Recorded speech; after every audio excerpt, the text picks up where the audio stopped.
আছিল 2 লাখ টকা 2000 কোটি টকা সৰি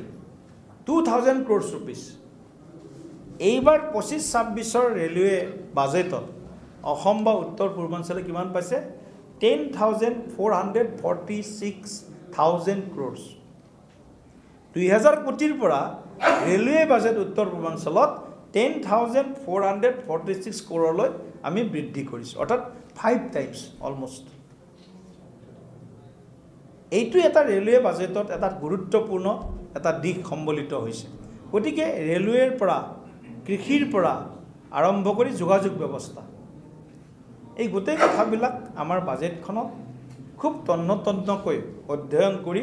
এই বাজেটখন প্ৰস্তুত হৈছে এই বাজেটখন সকলোৰে বাবে প্ৰস্তুত কৰিছে সেই কাৰণে এই বাজেটখনৰ পৰা ৰাইজ আজি বহুত আশাবাদী হৈছে যে আমাৰ ওপৰত থকা বিভিন্ন ধৰণৰ যিবিলাক আমাৰ সমস্যা আছে এই সমস্যাবিলাক আমাৰ ভাৰত চৰকাৰৰ প্ৰধানমন্ত্ৰী নৰেন্দ্ৰ মোদী ডাঙৰীয়াই গৰীব মুক্ত ভাৰতবৰ্ষ যেটো কংগ্ৰেছৰ এটা ভুৱা এটা স্লোগান আছিল গৰীবী হটাও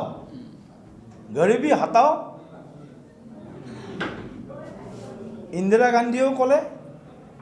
গৰীবী হটাও ৰাজীৱ গান্ধীও ক'লে গৰীবী হটাও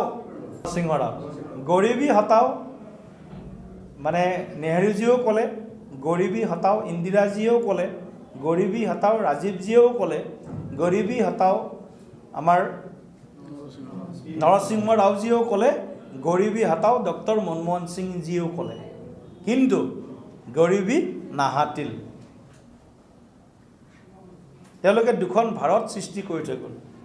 কিন্তু আমাৰ দিনত মোদী ডাঙৰীয়াৰ বলিষ্ঠ আৰু দূৰদৰ্শী নেতৃত্বত 25 কোটি দৰিদ্ৰ সীমাৰেখাৰ তলৰ লোকৰ দৰিদ্ৰ মুক্ত হ'ল এয়া আমাৰ তথ্য নহয় এতিয়া বিশ্বৰ বিভিন্ন অগ্ৰণী অনুষ্ঠান প্ৰতিষ্ঠানৰ এয়া তথ্য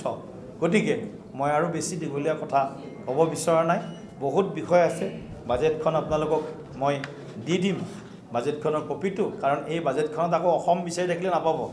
আকৌ কৈছোঁ অসম ক'ত আছে নিশ্চিতভাৱে নৰেন্দ্ৰ মোদী ডাঙৰীয়া 2014 চনত যেতিয়া প্ৰধানমন্ত্ৰী হিচাপে তেওঁ দায়িত্ব লৈছিলে তেওঁ সেইদিনাই সংকল্প লৈছিলে যে কেনেকৈ ভাৰতবৰ্ষক এখন শ্ৰেষ্ঠ ৰাষ্ট্ৰলৈ এটা সময়ত উন্নীত কৰিব পৰা যায় আৰু 2014ৰ লগত যদি আমি তুলনা কৰি পেলাই চাওঁ তেতিয়া আপোনালোকে প্ৰত্যক্ষ কৰিব সেই সময়ত আমাৰ যদি টোটেল বাজেটৰ যদি আমি চাওঁ যদি আমাৰ এক্সপেণ্ডিচাৰ টোটেল কিমান হৈছিলে বা আমাৰ কেপিটেল এক্সপেণ্ডিচাৰ কিমান হৈছিলে ফিস্কেল ডেফিচিট কিমান হৈছিলে আপোনালোকে জানে যে এক্সপেণ্ডিচাৰ 2014ত যদি আপুনি চাই আমাৰ 16.6 লাখ কোটি টকা সেই সময়ত কেপিটেল এক্সপেণ্ডিচাৰ কৰিব পাৰিছে কিন্তু আজিৰ দিনত ই 50 লাখতকৈ অধিক আমি কেপিটেল এক্সপেণ্ডিচাৰৰ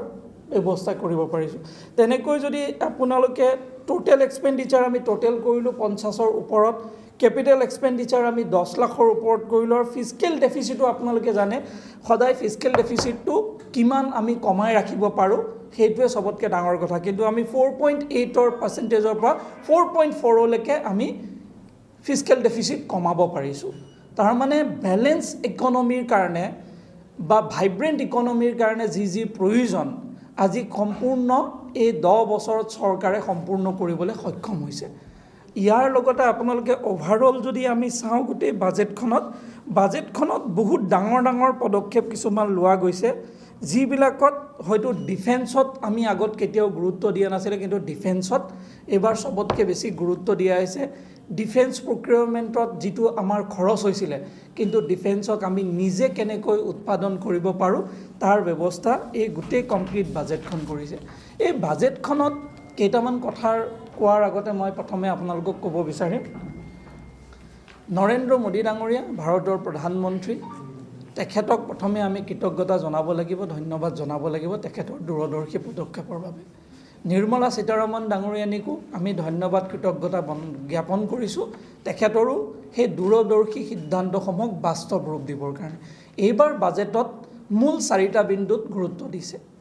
যে আমি কেনেকৈ এই বাজেটত দুখীয়া মানুহক উপকৃত কৰিব পাৰোঁ এই বাজেটখন সমৰ্পিত কৰা হৈছে দুখীয়া মানুহৰ বাবে এই বাজেটখন সমৰ্পিত কৰা হৈছে যুৱকসকলৰ বাবে এই বাজেটখন সমৰ্পিত কৰিছে অন্নদাতাসকলৰ কাৰণে যিসকলে আমাক অন্নদাতা বুলি কওঁ যিসকল কৃষক হ'ল তেখেতসকলৰ বাবে আমি বাজেটখন উৎসৰ্গিত কৰা হৈছে আৰু বাজেটখন নাৰী শক্তি আগবঢ়াই লৈ যাবৰ কাৰণে এই বাজেটখনক কৰিছে এই চাৰিটা